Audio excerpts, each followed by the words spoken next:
Today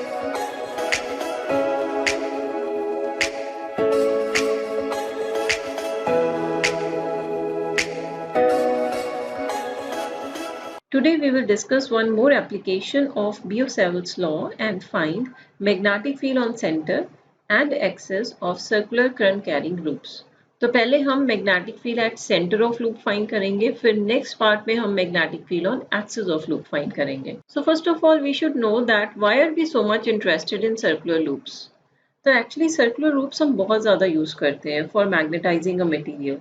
For example, अगर हमारे पास ये एक material है और हमें इसे मैग्नेटाइज करना है, मतलब we want to turn it into an electromagnet, तो हम क्या करेंगे, हम यहाँ पे एक वायर लेंगे और उसे इसके आसपास वुंड कर देंगे and we will send current through this wire.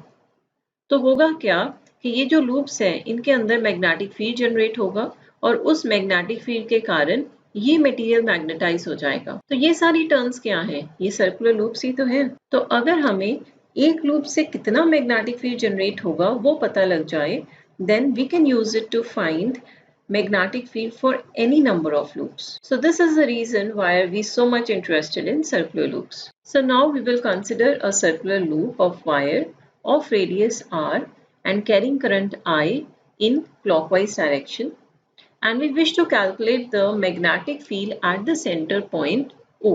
Now we will use Biot-Savart's law for calculating the same.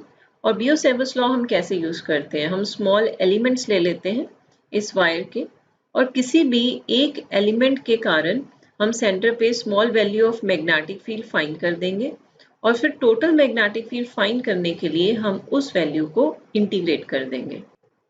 So magnetic field at center O due to this current element dl will be equal to dB is equal to mu naught upon 4 pi I dl cross r over r cube.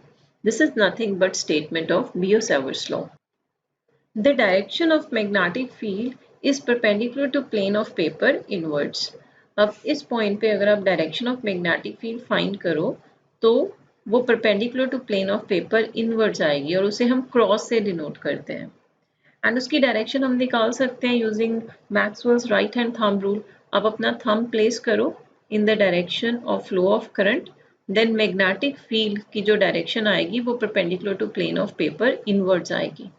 So in magnitude form we can write it as mu naught upon 4 pi I dl sin theta upon r square. अब ये जो theta angle है ये किसके बीच में है, between dl and r. अब dl यहाँ पे टेंजेंट ड्रॉ करो तो वो ऐसे आएगी and r is this distance. अब dl और r में एंगल कितना है, 90 degree. So we can substitute the angle theta to be equal to 90 degree. तो हमारी वैल्यू आ जाएगी mu naught upon 4 pi I dl sin 90 over r square. Now sin 90 we know its value is equal to 1. So the value of dB will come out to be mu naught upon 4 pi I dl upon r square. तो अगर हमने total magnetic field find करना है इस सारे loop के कारण तो हम क्या करेंगे, इस dB को इंटीग्रेट कर देंगे. So value of magnetic field at center will be mu naught upon 4 pi I dl over r square और उसकी इंटीग्रेशन. अब इंटीग्रेशन में से कांस्टेंट टर्म्स हम बाहर ले लेंगे. Now mu naught is constant, 4 pi is constant, the current that I that is flowing through the coil that is also constant, radius is also constant. So अंदर सिर्फ integration के रह जाएगा dl. Now dl is this small element और अगर हम इसकी integration करें तो ये सर्कल की सर्कमफ्रेंस आ जाएगी which will be equal to 2 pi r. Right, so magnetic field at center of circular coil carrying current will be mu naught upon 4 pi 2 pi I upon r. Now if the coil consists of n number of turns, अब एक turn के कारण इतना magnetic field आया है तो n number of turns के लिए आप यहाँ पे मल्टीप्लाई कर दोगे n के साथ. So total magnetic field will come out to be mu naught upon 4 pi 2 pi ni over r. अब आप इसी इक्वेशन को एक और फॉर्म में भी लिख सकते हो. You can write it as mu naught upon 4 pi I by r into 2 pi n. अब 2 pi n क्या है, this is equal to angle subtended by coil at the centre. देखो अगर ये सिंगल टर्न हो तो ये अंदर कितना एंगल सबटेंड करेगी, 2 pi 360 डिग्री. और अगर n नंबर ऑफ टर्न्स हैं तो सेंटर पे कितना एंगल सबटेंड हो जाएगा, 2 pi into n. बिकॉज ये जो रिजल्ट है ये आप काफ़ी बार यूज़ कर सकते हो। फॉर एग्जाम्पल कि अगर आपके पास सपोज ऐसी कॉइल है, सेमी सर्कुलर कॉइल है, और आपने इसके सेंटर पे फाइंड करना है कि मैग्नेटिक फील्ड कितना आएगा, तो हम ये वाला फॉर्मूला यूज़ कर सकते हैं that this will be equal to mu naught upon 4 pi I by r into क्या लिखना है, angle subtended at the centre. अब यहाँ पे कितना एंगल सबटेंड होगा, 180 डिग्री और पाई रेडियन, तो यहाँ पे पाई हो जाएगा, that will be equal to mu naught I over 4r. Now next example we can take that we have a coil of this type and it is subtending at an angle of 90 degree at the center. तो फिर magnetic field की value क्या आ जाएगी, mu naught upon 4 pi I upon r into pi by 2. So in this way we can find magnetic field due to current carrying coil at its center. Now we have to find magnetic field on axis of current carrying coil. Now as you can see in the figure, this is the coil and the plane of this coil is perpendicular to plane of paper. And the current is flowing in anti-clockwise direction and we wish to calculate magnetic field at point P due to this current.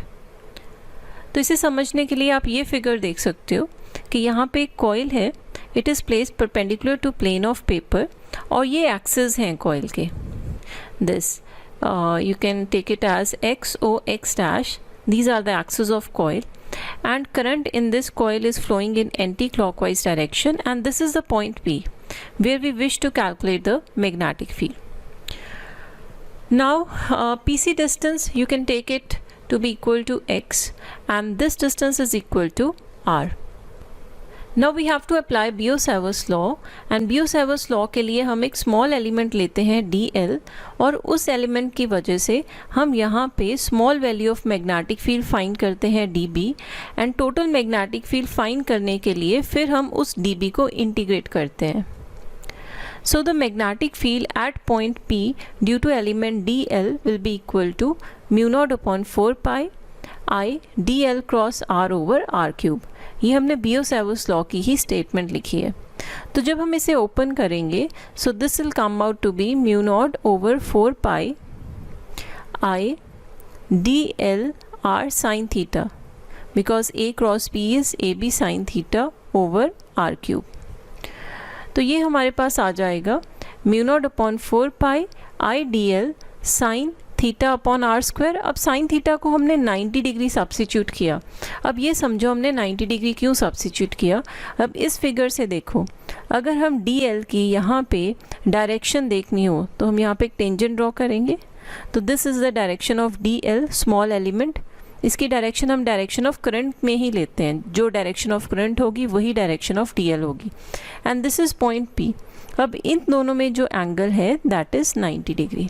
तो यहाँ पे हमने यही देखना होता है angle d l और r के बीच में angle. So this angle is equal to 90 degree. तो यहाँ पे हम साइन थीटा की जगह साइन 90 डिग्री सब्स्टिट्यूट करते हैं.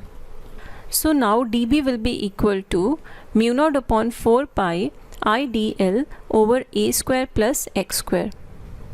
Now the direction of dB is in the plane perpendicular to DL and R. आप यहाँ देख सकते हो डायरेक्शन ऑफ dB ये बनाई हुई है यहाँ पे. अब dB की जो डायरेक्शन है वो कौन डिफाइन कर रहा है, DL क्रॉस R. मतलब जिस प्लेन में DL एंड R लाई करेंगे dB उसके परपेंडिकुलर लाई करेगा. आप इस फिगर से इसे समझ सकते हो. तो यहाँ पे है DL और इस डायरेक्शन में है R.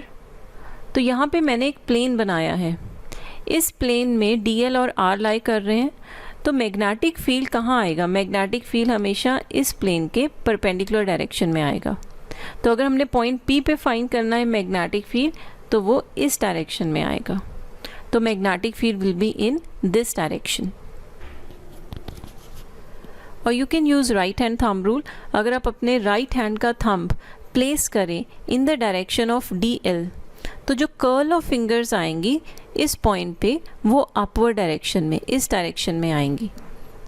So direction of DB will be perpendicular to DL and R.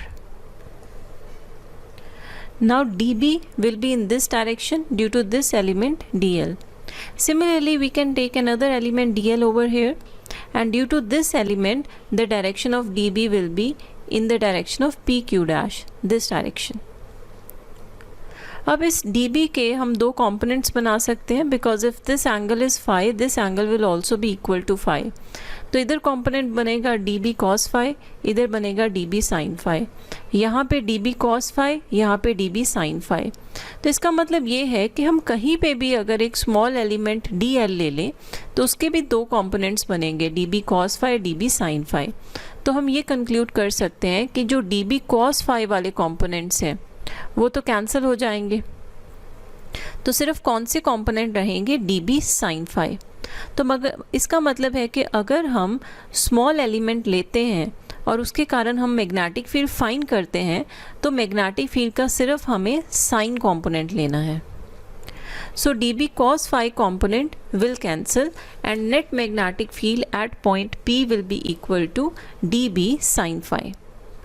तो dB की वैल्यू हम यहाँ पे सब्स्टिट्यूट कर देंगे तो वो आएगी mu naught upon 4 pi IDL sin phi over a square plus x square. dB की ये वाली वैल्यू हमने यहाँ से सब्स्टिट्यूट कर दी है. अब हम sin phi यहाँ से निकाल सकते हैं इस ट्राइंगल से, OPC ट्राइंगल से. तो sin phi किसके इक्वल आएगा, a over r, and r की वैल्यू किसके इक्वल होगी, under root of a square plus x square. अब कांस्टेंट टर्म्स बाहर आ जाएंगी और अंदर dl की इंटीग्रेशन आ जाएगी. अब dl इस कॉइल का स्मॉल एलिमेंट है, तो अगर हमने टोटल कॉइल देखनी है तो उसकी लेंथ किसके इक्वल आ जाएगी, circumference, that is equal to 2 pi a. So this is our final result, that magnetic field on axis of circular coil carrying current is mu naught upon 4 pi 2 pi I a square over a square plus x square raised to power 3 by 2. So now we have discussed that magnetic field on axis of current carrying coil is given by this value. Now we have to discuss few cases. Now if this coil is having n turns, तो ये तो single turn की वजह से इतना magnetic field आ गया. Now if the coil is having n number of turns, then this value will be multiplied by n.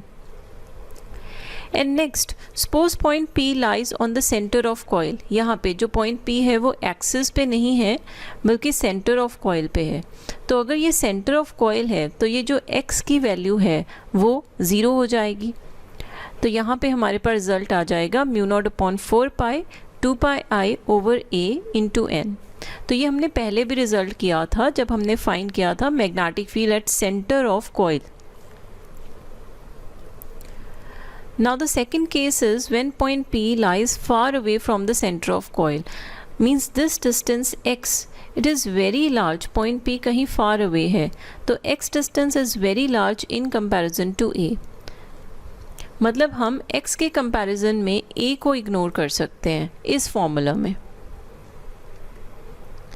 So a square plus x square वो approximately x square के ही equal आ जाएगा. तो यहाँ पे डिनोमिनेटर में a तो हम निगलेक्ट कर देंगे तो ये आ जाएगा एक्स क्यूब. अब आप यहाँ से देख सकते हो कि जो b की वैल्यू है वो सेंटर पे मैक्सिमम आएगी व्हेन x अप्रोचेस टू 0. ये वैल्यू बहुत बड़ी हो जाएगी और जैसे जैसे x की वैल्यू इंक्रीज़ होगी, मतलब जैसे जैसे हम एक्सिस से दूर मूव करेंगे, जो मैग्नेटिक फील्ड की वैल्यू है वो डिक्रीज़ करते जाएगी. So P is maximum at center and decreases as we go away from the center. So this is all about magnetic field on axis of current carrying coil.